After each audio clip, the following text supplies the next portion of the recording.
She thought it would be a joke. Just something fun. Something random. A lazy Sunday. A trending challenge. A simple DNA test kit she ordered online after seeing people on TikTok discovering surprising ancestry. Nothing serious. At least, that's what she believed. Her name was Amara. 26. Smart. Calm. The kind of person who never went looking for trouble. But somehow, trouble always found her. Imagine I'm secretly 10% royal. She laughed, holding up the test kit to her younger brother. He rolled his eyes. Or maybe adopted, he joked. They both laughed. That joke? It should have ended there. But something about the way their mom reacted didn't sit right. She froze. Just for a second. A tiny pause. Barely noticeable. But Amara saw it. And once you see something like that, you can't unsee it. Don't waste money on those things, her mom said quickly, almost too quickly. They're not always accurate. That was strange. Because her mom wasn't the type to care about stuff like that. If anything, she should have laughed it off. But instead, she changed the subject. Fast. And that's when the seed was planted. Not suspicion. Not yet. Just curiosity. And curiosity is dangerous. Because once it starts growing, it doesn't stop. So Amara did it anyway. She spat into the tube, sealed the package, and sent it off. No expectations. No fear. No idea that this tiny decision would unravel something buried for over 2 decades. Days passed. Then weeks. Life went on. Until one evening, her phone buzzed. Your DNA results are ready. She smiled. Excited. Completely unprepared. Because what she was about to see wasn't just surprising. It was impossible. And the first thing that caught her attention was a name she had never seen before. A name that shouldn't exist in her results. But it did. And it was labeled in bold. Immediate family match. Who was this person? And why? Had her mother lied without saying a word? Amara stared at the screen. She blinked once. Then again. Maybe it was a glitch. Because the name sitting there didn't belong. Not in her life. Not in her family. Yet the label was clear. Bold. Unmistakable. Immediate family match. 49.8% DNA shared. That wasn't distant. That wasn't maybe a cousin. That was close. Too close. Her heart started to beat faster. Okay, calm down, she whispered to herself. There had to be an explanation. Maybe someone used the same name. Maybe the system was wrong. Maybe. She clicked the profile. And that's when everything got worse. The person had a profile picture. A real one. A woman about her age. Same skin tone. Same eyes. Same smile. Amara's stomach dropped. It wasn't just similar.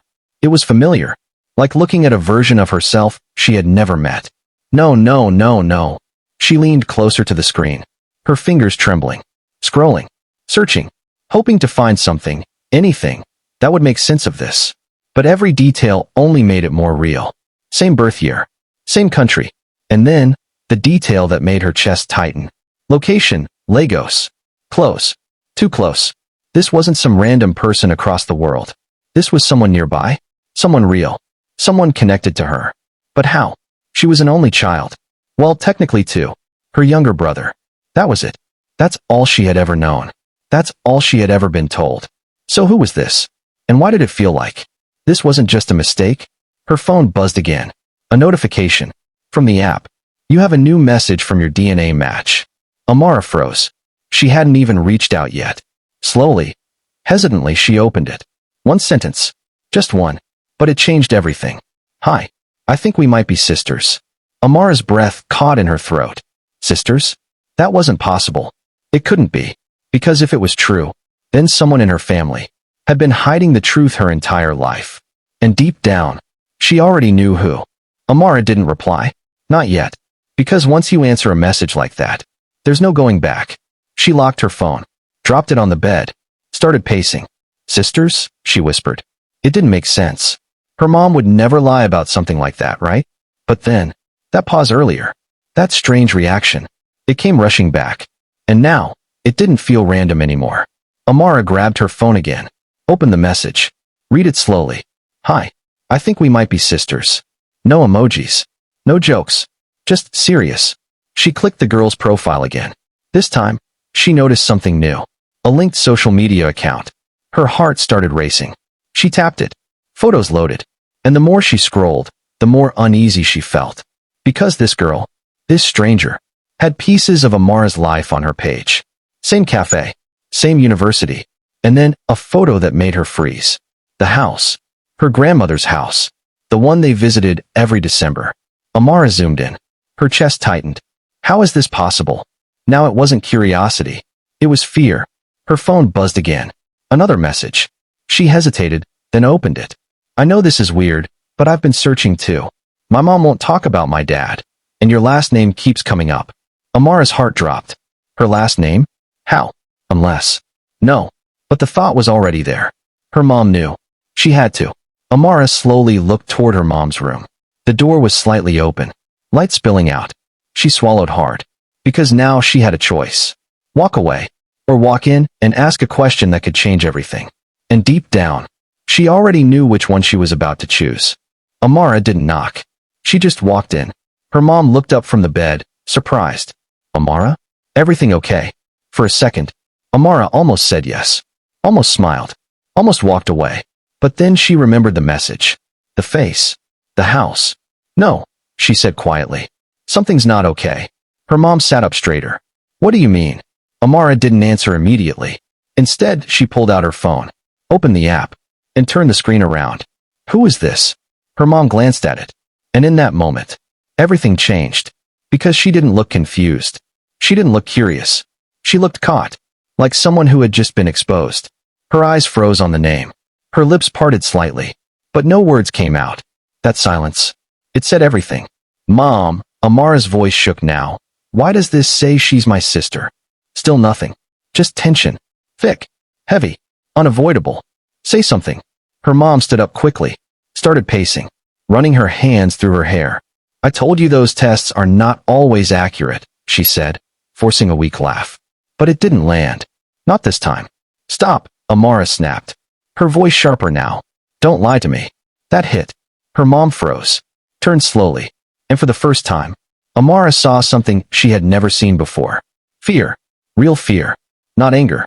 Not denial. Fear. And that's when it clicked. This wasn't confusion. This was something she had been hiding. For years. Amara, her mom, started softly. But stopped. Like she didn't know where to begin. Or maybe didn't want to. Amara stepped closer. Heart pounding. Is she my sister? The room went silent again. Seconds felt like minutes. Until finally, her mom sat down, defeated, and whispered something that shattered everything. I was going to tell you one day. Amara felt her chest tighten. Because that wasn't a denial. That was a confession. But it wasn't the full truth. Not yet. And somehow, she knew the real story would be even worse. Amara stood frozen. I was going to tell you one day. That sentence echoed in her head. Over and over. Tell me what, Mom? She asked, her voice low but shaking. Her mom couldn't meet her eyes. She just stared at her hands, clasped tightly together, like she was holding something in. I didn't want this to happen like this, she whispered. Then how? Amara snapped. When? After I find out from a stranger online. Silence again. Heavy. Uncomfortable. Then finally, her mom exhaled. Long defeated. There's something you don't know about your father. That name alone, father, made Amara's chest tighten. What about him? Her mom hesitated. And that hesitation said everything. He wasn't the man you thought he was. Amara frowned. What does that even mean? Her mom looked up now. Eyes glossy. Emotional. Before I met your father, I was with someone else. Amara's heart skipped. I got pregnant, she continued. And I had a baby. The room spun. Amara blinked, trying to process it. No, that's not possible, she whispered. I would know. Her mom shook her head slowly. You wouldn't. Because I didn't keep her. Amara's breath caught. You what? I was young. Scared. Alone. Her mom said, her voice breaking. My family forced me to give her up. Everything went quiet. Too quiet. So she's. Yes, her mom nodded weakly. That girl, she's your sister. The words hit like a wave. Heavy. Crushing. But something still didn't add up. Amara's mind raced. If you gave her up, then how does she know about us? Her mom froze. Just for a second. But Amara saw it. That same look again. Fear. Which meant there was more. Much more. And whatever came next might be the part her mom never planned to tell. Amara took a step back. Her heart was racing. If you gave her up, she said slowly, then how does she know about us? Her mom didn't answer. That silence said everything. Mom, what are you hiding? Tears filled her mom's eyes. I tried to protect you, she whispered. Protect me from what? Amara's voice rose. Then it came out. I didn't give her up completely. Amara froze. What does that mean? I knew where she was, who adopted her. I kept checking on her over the years. Amara's stomach dropped. You stayed in her life? Not directly, but I made sure she was okay. None of this was making sense. Then Amara remembered the message. Her last name. The missing father. Her chest tightened. No, she whispered. Don't tell me. Her mom closed her eyes. The man who adopted her, she said softly, is your father. Everything stopped. Amara blinked. That's not possible. But deep down, it was starting to make sense. He knew? She asked. A slow nod. Yes. Amara felt something break inside her. So both of you just kept this from me. Tears rolled down her mom's face. We thought it was better. Better? This wasn't a secret. This was a lie, built into her whole life. And the worst part? She still hadn't replied to the message. Her sister was waiting, and she had no idea how complicated this truth really was. Amara sat on her bed, phone in hand, heart still trying to process everything. A sister, a hidden past, a life built on silence, and one message still waiting. She opened it again. Hi, I think we might be sisters. This time, she didn't hesitate. I think you're right. Send. Done. No going back now. Seconds later, her phone buzzed. Can we talk? Amara swallowed. Typed slowly. Yes. That night they talked. Two strangers connected by a truth neither of them asked for. Zara spoke first. Questions. Pain. Confusion. A father she never knew fully. A mother who avoided answers. And now, everything was finally starting to connect. But it wasn't simple. Because finding truth is one thing. Living with it is another. As days passed, their conversations grew longer. Less awkward. More real. Laughter started slipping in between the tension. But at home, things were different. Her mother was quieter now. Her father distant. The truth wasn't just healing anything. It was breaking things too. Amara was stuck in the middle. Between the life she knew and the life she was just discovering. And now she had to decide. Do you protect the family that lied to you? Or face the truth, no matter what it destroys? Because Amara made her choice. And nothing would ever be the same again.